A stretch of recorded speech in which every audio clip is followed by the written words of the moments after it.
Welcome back to Nightcap Chat, the pop culture podcast. Talk all things comic books, video games, movies, TV shows, and more. Today, we are talking WandaVision Episode 7 and some pop culture news, including Doctor Strange and the Multiverse of Madness and BlizzCon 2021. I'm Blade O'Neill.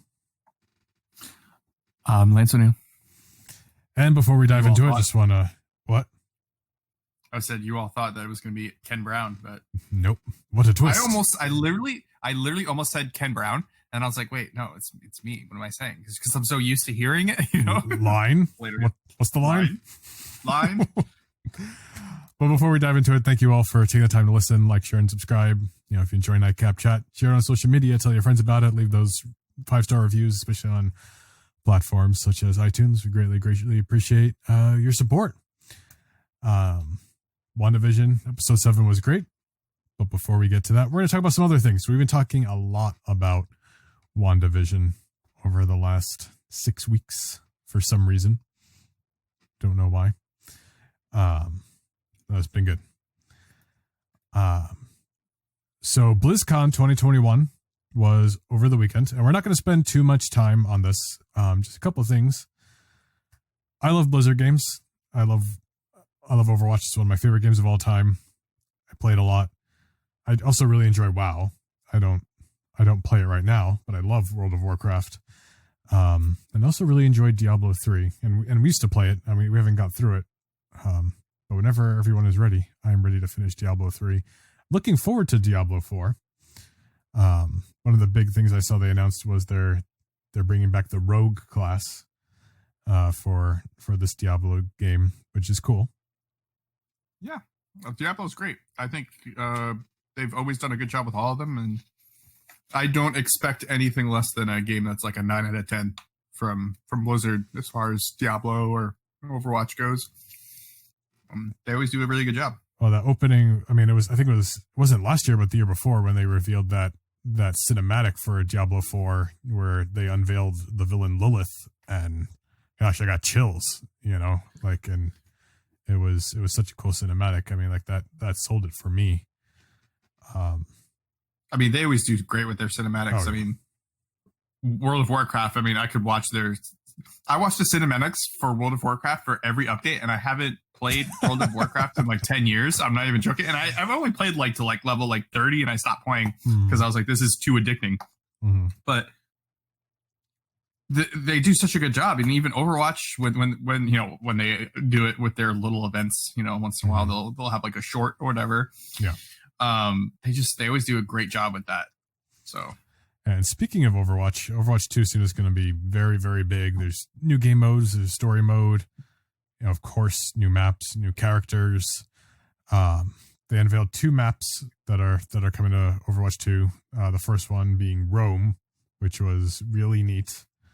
Of course, there was the Overwatch twists, you know, in the design there.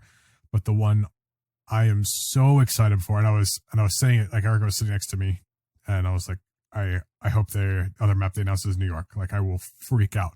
And then they said it, and oh my goodness, like I had manly tears in my eyes. I'm so stoked. It looks awesome. It's probably going to be a New York map, and it's going to be great. Really, really looking forward to it. And they just need to give us, I mean, I'm excited for it. You know, I played hundreds and hundreds of hours on Overwatch. I wouldn't mind getting back into it, but they are like taking their sweet time with this. And I don't get they announced this so long ago. Well, where, what's the whole, I know, you know, we had the whole COVID and everything, but I mean, plenty of games have come out since then. You know, you can work from home. And so I don't really get what the holdup is. I don't get it either. And I was shocked we didn't get a release date. I was watching. I was excited. Like they were building new engines for the game. The weather and the days are going to change. You know, you can be playing through a map and doing the PvE, and then like a snowstorm comes in or whatever. That's cool. You know, and there's limited visibility. So like, and they show this thing where you're on the map and as you're playing through the story mode, if you go somewhere, you know, it'll affect the day. It'll affect the weather, but that's also going to affect your hero choices because there's limited visibility. Suddenly, someone like Widowmaker with her ult is a lot more valuable because, you know, she can let you guys see through the fog and stuff, you know? I think, yeah, I think they're just kind of taking their sweet time, I guess. I mean, or they just really want it to be right. I'm sitting here, I'm just waiting. Like, I want to get back into Overwatch, but at the same time, I don't want to play it and then get frustrated with it, and then they still haven't even released it yet. You know what I mean? I'm waiting for the new content to drop, and then I want to play it. Yeah. And enjoy it on PC or whatever it is. It's going to be cross-platform too, right? Oh, I don't know about that. Did they say that? I thought with Overwatch 2 it was going to be cross-platform. I haven't heard anything about that. I can't definitively say. I didn't hear anything about that though. I'm still looking forward to Overwatch 2. I didn't really catch too much of the World of Warcraft stuff, except for they're doing the Burning Crusade patch for Classic. And I do want to hopefully get back into Classic soon. Maybe I can work my way back to that because I missed out on a lot of the expansion stuff. But that's BlizzCon in a nutshell. A little underwhelming. The voice acting panel for Overwatch, of course, was awesome. You know, it was cool seeing all the voice actors talk about various things, and it was fun. They did some like improv games and stuff, and they read mean tweets in their Overwatch character voices. So like the voice of Diva was there, Reinhardt, gosh, who else? Matt Mercer, who was McCree. Gosh, who else was there? The Soldier 76 voice actor. I'm sorry, I just can't remember their names off the top of my head, and I'm not going to Google it because we are not going to stay on this topic. Anyway, a little underwhelming. If I paid for it, maybe I'd be upset. But it was what it was. Looking forward to those Blizzard games. Could play them all day long. In lighter news, for Marvel, Danny Elfman is going to score Doctor Strange and the Multiverse of Madness, which I think is very, very cool. It might not seem like a big deal, but Danny Elfman is perfect for a movie like that. You know, aside from working with Tim Burton a lot, you know, of course he did, you know, Nightmare Before Christmas, Edward Scissorhands. He did the 1989 Batman movie. You know, Alice in Wonderland, your movie, Good Will Hunting, and he was nominated for an Oscar for that. American Hustle. He did Justice League. He did Spider-Man. The Spider-Man score is iconic from the Sam Raimi movies. You know, so for the type of movie that we understand that this Doctor Strange movie is going to be, I mean, Danny Elfman scoring it, like this is going to be perfect. Like this is going to be a really fun experience, I think. Yeah, that's awesome. Sounds exciting. Yeah. And speaking of Doctor Strange and the Multiverse of Madness, we are getting more and more multiverse maddening implications here with this next episode of WandaVision. So we haven't even talked about this at all. Did you like the episode? Like, what did you think? I guess I mean, I have no problem with the episode. I want to say like, the episode. I'm like, whoa, he's like hesitating here. No, I think it was, so to me, the episode, it did leave some questions, right? In your mind, like what's going to happen next or whatever. But I felt like this one was like kind of like the third episode where you don't really know what's going on. And then the third episode there, you kind of find out everything that's going on outside the bubble, and kind of, you get a gist of like how certain things have happened, like how Vision got there and she's all. This episode was kind of like that, where it was like, you kind of we finally found out this, and we finally found out that. And it was more like answering questions than like having more fourth questions. Episode, you mean? Is it the fourth or the third? I can't remember. The fourth one, they just spent time answering like questions, even ones like you probably knew the answer to, but they really spelled it out. Right. Okay. Yeah. So that's fine. Like obviously you have to do it at some point, but I just felt like the episode was more like that, which is great. But yeah, I mean, it was great ending. Man, they really left you on a cliffhanger on this one.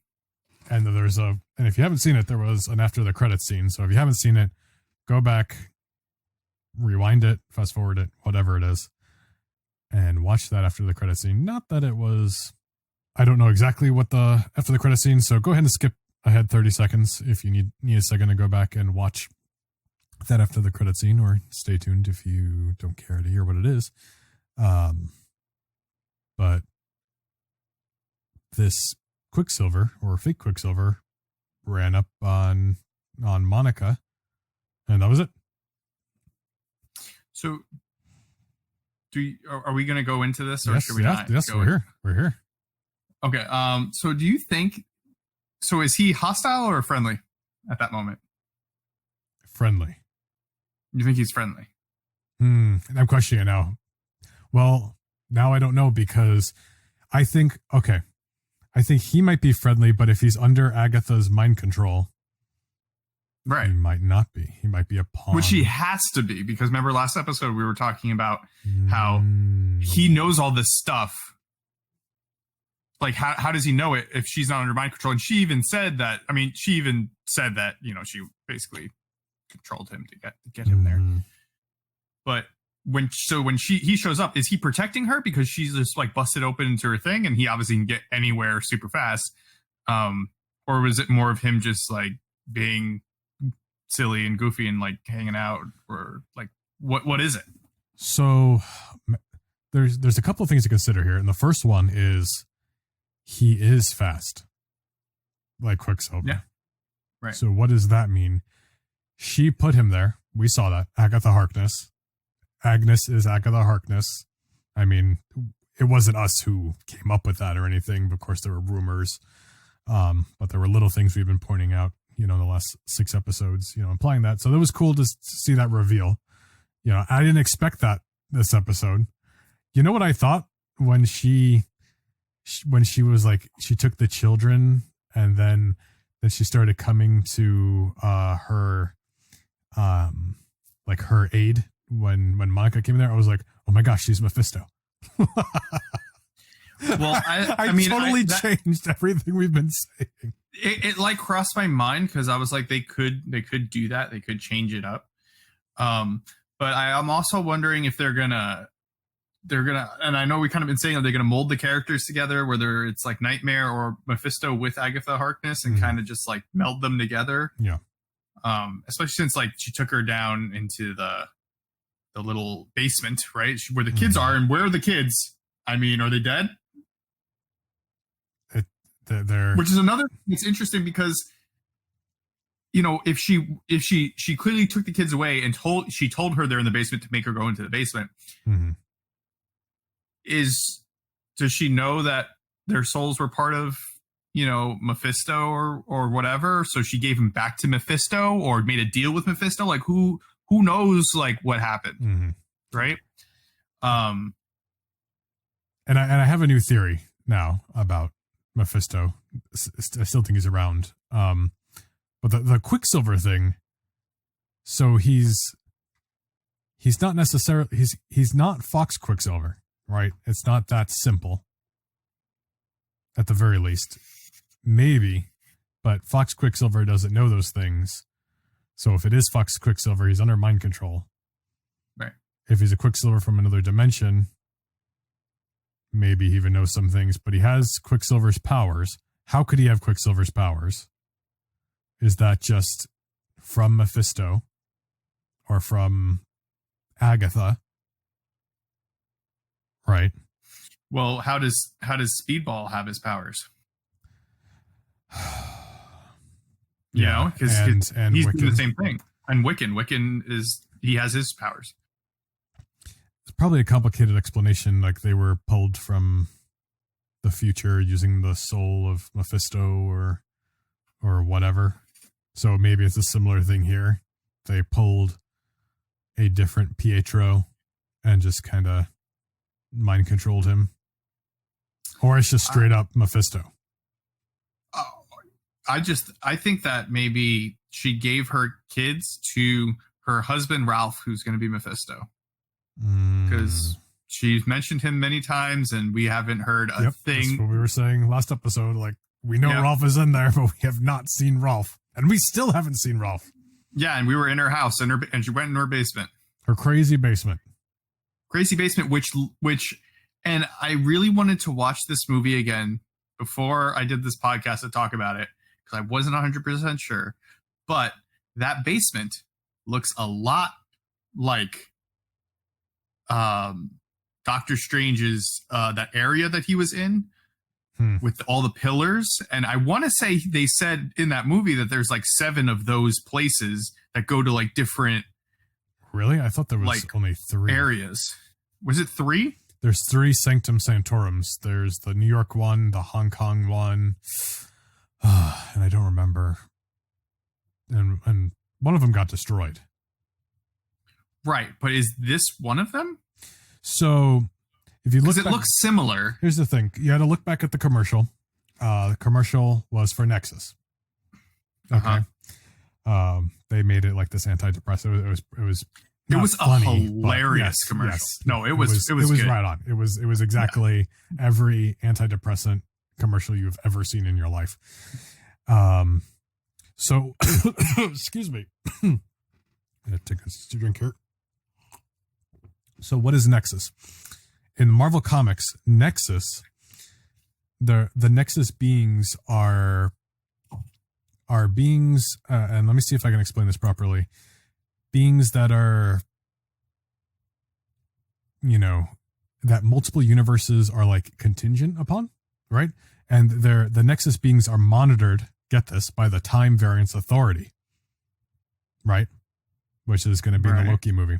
I mean, Disney Plus show. The Nexus beings are, I believe Scarlet Witch is one. I'm pretty sure Agatha Harkness is also a Nexus being. And I want to say, are you pulling it up, Lance? Oh, isn't Kang also? So my point is, like, what if her basement is this Nexus, and that's why the Hex is taking place right there, because it's like this Nexus connection right there in the middle of New Jersey. And Agatha is one of these Nexus beings. That's why she's like the purple version of, Scarlet Witch, for example. Well, from my understanding, Agatha can manipulate magic. Okay. So I think that she couldn't necessarily do this without Wanda's powers being there. Yeah. Well, so she's manipulating Wanda to create it because she can't herself create it by herself. Yeah, I think so, because she doesn't know how it started, and she is behind it. We saw her expanding it. We saw her changing things. So yes, she is the one doing it, who is making her do it. So like it's like a puppeteer. She's like a puppet. Yeah, a puppeteer. So is Mephisto puppeteering a puppeteer? Or is that her, just like her husband? Are they like, is he trying to play her like on that level? She's supposed to be 10,000 years old. Yeah, I mean, she could. I want to see Agatha become a good. I don't want them to waste her here. I don't want them to kill her in the next 3 episodes or something. Like, I want her to get through this, become a good guy, and we'll see her babysitting little baby Psylord, in the future. Hanging out with the Fantastic Four over here, doing whatever over there. So how I think we talked about last episode, like, where's Doctor Strange? Like, he obviously has to like notice this, like, what's going on. Yep. Do you think that Doctor Strange is the bunny? Is the bunny? Oh my gosh, the bunny. Agatha's bunny. Agatha's bunny. The name of the bunny is Senor Scratchy. It's SS, like Stephen Strange. Get out! Oh my god! So, do you think that he's a bunny now? Oh my gosh! I just whacked my microphone. Wow, what a theory! I love it. What a great connection, guys! If I have not read that anywhere, you heard it here first. Lance just called Stephen Strange is the bunny. SS. But do you think that's possible? Like, do you think she could do that? I think Mephisto could do it. Or actually, no, it's not even Mephisto. It's Scarlet Witch. They got Scarlet Witch to do it. She doesn't remember a lot of things leading up to that moment. Right. Why not? Because I mean, that could be the big cameo if she like for whatever. Because and then also like I feel like the bunny's been in so much. You know what I mean? You've noticed the bunny. Like the fact that I said it, you don't have to be like, oh yeah, there's a bunny. Like there's a bunny. Yeah. So why is there such a? Because in the comics she has a cat. She doesn't have a bunny. She has a black cat that is one of her familiars or whatever. Mm-hmm. So like, what's the deal with the bunny? And they showed her when Wanda was going down the tunnel, right? Like when she first came in the house, she's creeped out. There's like a cicada on the climbing up the drapes, and so I'm glad you mentioned the cicada. I saw an interesting theory, and I really dug it. Everything's Mephisto, right? That the cicada might be Mephisto. Why? That sounds stupid, right? The first appearance of Mephisto, he's a fly. Interesting. So that's why it's a cool theory. So when I read that, I was like, oh. Is it in his first appearance? Yes, his first appearance, he is a fly. I have the first appearance right behind me. Let's do it. Let's do it. Okay. So according to this origin story, it's I'm getting this information from marvel.fandom.com, by the way. This is he first appears as a fly while the Celestial known as Progenitor succumbed to the Horde, with Mephisto taking this opportunity to lay his maggots. He rules. Gross. Yeah. So, but that's in a newer comic. So it must be a flashback. Avengers Volume 8, number 38, I guess, is when he's this fly. So it's not his actual first appearance, but it's a flashback. Ah. So, anyway, still a strong theory because he was this fly. You know, that's interesting. I mean, I guess that's possible. Well, what if it ties into the whole? If he's laying all these eggs, right? These maggots. Like, what if that's to do with mutants being born? Because there's a whole thing with doing it for the children, right? So what if all that ties together? Like a symbolic kind of demented way. That's possible. I mean,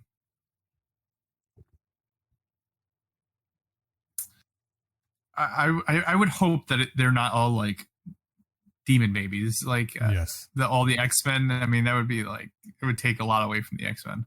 Yeah, no, you're right. But the mutants. I mean, what are these egg things? What is that? What is that going to turn out to be? Maybe it's something else. But there just really seems to be something with the kids here. There's something weird going on. I'm not really sure where it's going, but I still think Mephisto is going to be like this overarching villain. I think, he might be behind this, but maybe Agatha's like the main villain, right? And maybe in Doctor Strange, maybe Nightmare will be the villain, but Mephisto is still behind everything. I could see that. I think I could see him behind all this. I mean, it'll be similar to the Thanos, and all these bad guys are just kind of puppets of him somehow. Yeah. We had Ronin, we had Loki. I mean, the invasion of all those the creatures in the first Avengers movie, and I mean, everything was basically him until he was like, I'm just gonna do this myself. Yep. Instead of sending people out. Yep.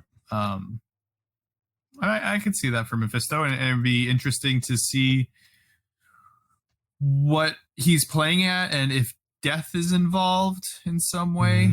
I also feel like maybe Agatha Harkness could be some type of death too. They could play into that role. Like, why is she all of a sudden kind of being an issue? Like, is it because all those people died and then they came back, and it's like, where are my the dead people? Like, where did they all go? Like, yep. And her powers were purple, and Death is usually wearing purple. Yes, that is true. And what was that book in her basement? What was it? They cut to what was it? I don't know. That's the question. There was that book. I've seen speculation that it might be the Darkhold, which is a book from hell in the MCU.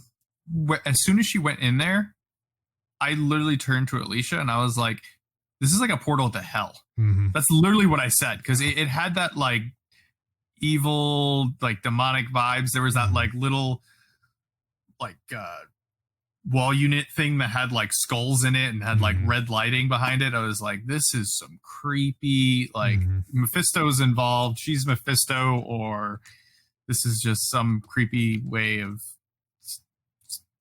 hinting at that this is going to be hell. And I don't know, everything's kind of crazy. I'm really interested to see how this goes, and I hope Agatha.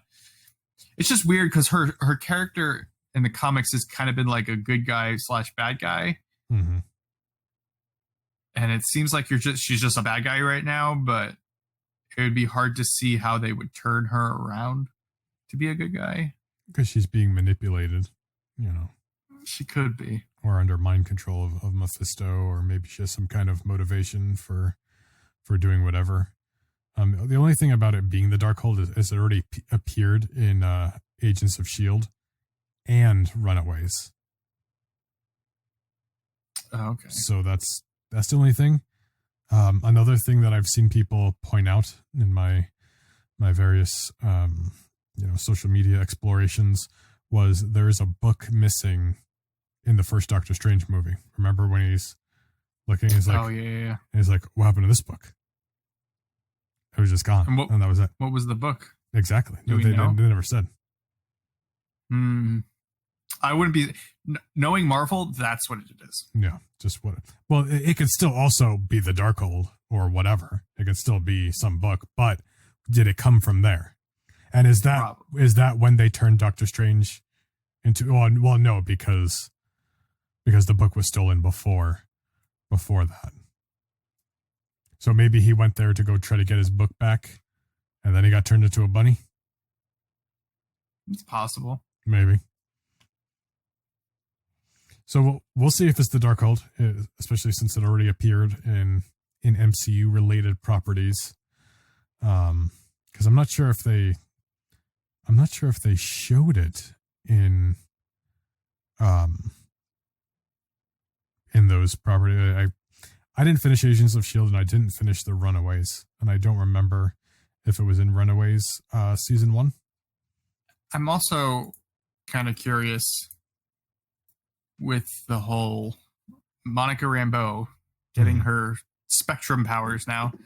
We get to see how she sees things, all the different like spectrums of light spectrums of light and everything. It was like you're on drugs or something, the way you could see through her eyes. It was kind of crazy. And for a second I thought they were gonna fight, and I was like, oh, what's gonna happen? Like, it was just I don't think she'd stand a chance, but I kind of wanted to see her in action do something. I don't think so either, but I mean, I think she does stand a chance because she's supposed to be made of light. So since she's already transformed as far as her matter goes, maybe the way Scarlet Witch's powers work, maybe it's just not going to affect her the same way as if she went up against somebody made of more tangible substances. Well, from what I researched, she is like technically like she was immortal at one point because of I guess her powers. But something happened in the comics where she like did something to save someone's life, and she's no longer has that immortality. But from what I read, her powers, like, she was like immortal, and she can take shape of any type of electromagnetic field, like any type of gamma ray or whatever it is, ultraviolet ray. She can take shape of any of those rays, but she can only be one at a time. She can't be like multiple. She can't be like gamma and ultraviolet. She can only be one or the other, which is interesting. It seems like a very specific power. Like, kind of. If somebody could only be an X-ray right now. But she can also be a gamma ray. That sounds pretty dangerous. Yeah. But she could also be a microwave or a radio wave. Interesting. So she can microwave your head. Yeah. Okay. I take it back. It's terrifying. Yeah, who knows? But she's capable. And the crazy thing is, she has no idea. She doesn't know what's really going on. Yeah. Wow. So then there you go. Like, I mean, sure, that versus probability control, it might be crazy. It might be trippy, but I don't think it'd be like, I don't think she'd be one-shotted by Scarlet Witch or anything.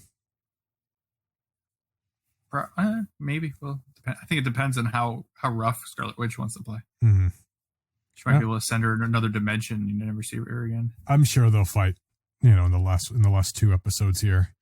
I wonder who's going to fight who. Like, are people going to fight Wanda? Or maybe it's going to be a little bit of everything. Like, first people are going to be fighting Wanda, and then Wanda's going to switch sides, and everyone's to fight Agatha, but then Mephisto's revealed, and is Vision going to survive this? I don't think the twins are going to survive this. Who's Quicksilver? I mean, with this whole Nexus thing, does that mean we're going to have an appearance by Loki and maybe also Owen Wilson is going to pop up with the Time Variance Authority? Yeah. And be like, hey, what's going on here? You can't do this. You're going to mess up everything. Mm-hmm. We got one guy out of his timeline, and maybe we get an appearance of another person that comes out of their timeline. Mm-hmm. Odin is a Nexus being, I think, at least one of them. Well, I mean, he's dead, so. Well, but it's not. There's, it's Odin of a different Earth, unlike Spider-Man of a different Earth. Wolverine. It's a multiverse thing. So that's on Comic Vine. So Paul Bettany, if I'm pronouncing that right, who plays Vision. He said the cameo hasn't happened yet. The big cameo everyone's talking about.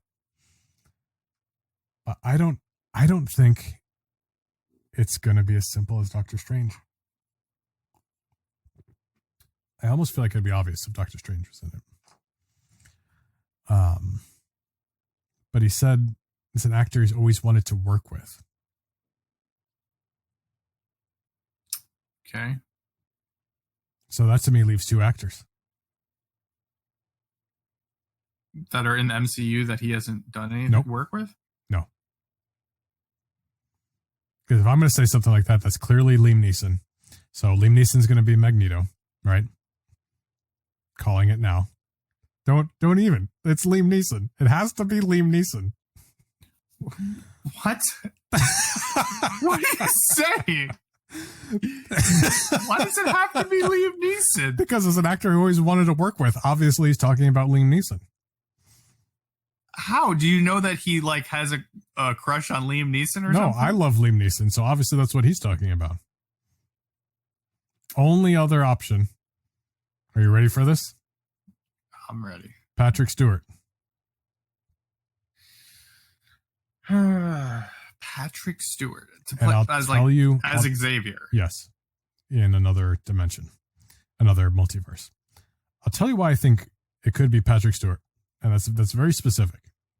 Sure, I hope it's Michael Fassbender or whatever, but I think this is a weird choice, and I just want to say it just in case it happens. Patrick Stewart revealed that he was asked to return, and he said no. Okay.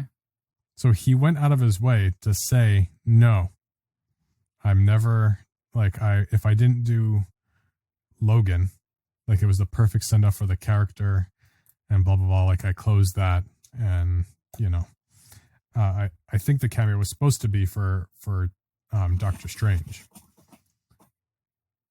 But I think it's something bigger. I think everybody's lying and they're just doing a good job of hiding it. What do you think? I mean, I think it would make sense as far as it's someone you always wanted to work with if he hasn't worked with him.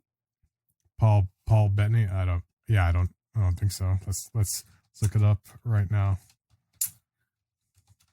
I'm trying to think. That means it can't be anyone that was in any of the Avengers movies. So how about somebody who has to... Well, actually, technically, I don't think Loki was he ever in a movie where Loki was there. I mean, technically, they were both in Infinity War, right? Ah, yes. But they probably were never together. What if Ryan Reynolds shows up as Deadpool? Gosh, I wouldn't say that. I mean, I like Ryan Reynolds, but come on, an actor I always wanted to work with. I mean, that's got to be like Liam Neeson. Oh gosh. Or Patrick Stewart, or even Ian McKellen for that matter. Wow, like such a. So I don't mean to actor. Stomp on your parade. Like it's Liam Neeson. I don't think it's going to be Liam Neeson because they're not going to have it be somebody who's playing like a new character. Like it has to be to me that sounds like it has to be somebody who's already somebody that he hasn't worked with. Because it's not gonna be like, I'm Liam Neeson, and then what's he gonna do? Pick up something metal, and you'd be like, oh, I guess that's Magneto. I'm half joking about the Liam Neeson thing, but I just want Liam Neeson to be in it so bad that I just want to call it just in case he ever shows up. So just from now on, if there's ever gonna be a mystery, like it's gonna be Liam Neeson from me. After the credit scene is always gonna be Liam Neeson.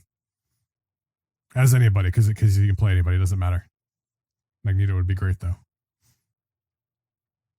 Fair enough. Yep. So we'll see. We don't know who the cameo is. We can guess 1,000 times over, and eventually you'll come up with it, right?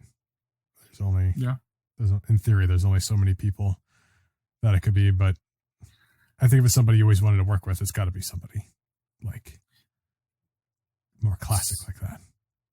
So what? I thought the last 3 episodes were supposed to be an hour long. Everything else must be in these last 2 hours here. But didn't they confirm that? Didn't they say these last 3 episodes are going to be? I don't know if I read anything about that. I know they said it's roughly 6 hours in total, and the first 6 were just over 3 hours, so that left just under 3 hours. But the last 2 episodes should be very long. I hope so. That last episode went quick, felt like. Would it be incredibly disappointing if this doesn't go too much further and the rest of this takes place in like a season 2? Yes. Yeah, I think so too. This does not need another season. As much as I love it, like it just needs to be its thing and end. Like you could have done this as a movie. It doesn't need to be that long as a TV show because you're not even doing the entirety of it. You're just doing what led up to the No More Mutants or whatever crazy way, because we know this is going to end bad, right? Mm-hmm. This is going to jumpstart the next phase of Marvel movies. So this has to just basically explode and it's over, and there's no WandaVisions and like there's no season 2. It's season 1 and that was it. Yeah. I'm sure people are gonna be like, we want more, but it doesn't even make sense. Like you can't just do it again. Like it's they could do a season 2, but it shouldn't be WandaVision. It could be Scarlet Witch and Vision. That's fine. Scarlet Witch and Quicksilver. Scarlet Witch: Rise of the Brotherhood of Evil Mutants, or something. That'd be cool to get an X-Men TV show. Yeah, why not? I was watching that. Oh my god, they missed an opportunity. To do what? They should have done when they did the 90s, they should have done like an opening scene for the X-Men, like that would be great, even though she wasn't in it, but yeah. We'll see if we still don't get an animated, at least partial episode tomorrow, or no, not tomorrow, this week, I guess. Maybe. We'll see. Maybe. Anything else before we wrap this up? No, I think that's it. Well, I think the next 2 episodes are going to be crazy. This is it. The last 2 of any season, you're in it to win it. So we'll see what happens in the next episode. We're gonna play it by ear. I don't know if we're talking about it next week or if we do them both 2 weeks from now. We'll probably just take them one at a time because it's nice to really delve into all the devilish details. See what I did there? I made a Mephisto pun. But thank you all for taking the time to listen. We appreciate your support. We're at Nightcap Chat on Facebook and Twitter, and Nightcap_chat on Instagram. Give us a follow. We got new episodes coming out every Tuesday, which if you watch. Particularly look out on social media this week. We are going to do a live stream on Twitch this week. Nightcap Chat. If you followed us from the beginning, we started as a Twitch talk show, so we have a Twitch channel. And I know I've promised you guys a Twitch stream about 1,000 times over now. But I came across some of the new Pokemon card expansions, Shining Fates. So there can be shiny Pokemon cards in this. They did that, of course, with Hidden Fates. I don't know, was that last year or whatever. So this was the new set. So look out for that stream. We'll announce the date and time on social media. Once again, Nightcap Chat on Facebook and Twitter, and Nightcap_chat on Instagram. And you can catch me on Twitch at Tales of Lance and Twitter and Instagram at Tales of Lance. We appreciate you all taking the time to listen. We love you. Be safe, and we'll catch you all next week.